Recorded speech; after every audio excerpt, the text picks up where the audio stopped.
I was amazed at the relief. I knew right away that this was something more than I'd ever experienced. I have seen improvements in my life across the board. Physically healthier, stronger, more limber.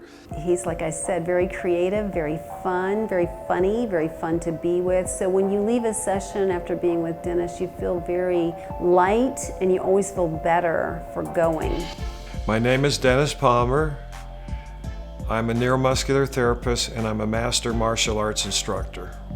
I have my own system that I teach called Shokido Kickboxing, which is a conglomerate of different systems of martial arts that I've learned and participated in for over 40 years. I got into healing really to self-heal because being competitive in martial arts, I think the only time I was ever at 100% was my first fight. And after that, I fought injured my whole life. So I had to learn how to self-heal. And then Grandmaster Cho pointed out to me I was being very self-absorbed, not helping others. And he pretty much convinced me to turn that around. I just got on the phone call with him. I was like, hey man, the questions he asked, I was like, this guy is something different. It's just amazing. It's like acupuncture without piercing skin, mixed with massage. So it's quite a unique technique that is quite effective.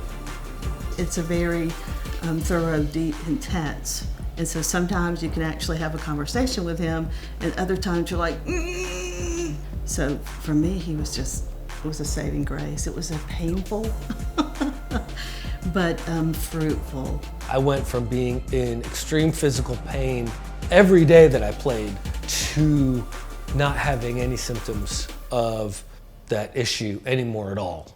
And it works. You can meet him and he can prove it to you. And that goes a long way too. It's not just talk. And now I'm happy to say that I've had great breakthroughs in a lot of different ailments that people have, from carpal tunnel surgery to migraine headaches to pulled muscles, ways of fixing torn meniscuses and knees that don't require surgery. And so you asked me earlier what brings me joy. Seeing people who have lost hope and able to regain their hope and their purpose in life is definitely one thing that brings me happiness. So the only limitations I've ever had with not being able to help somebody was the limitations they already put on themselves before I got to them.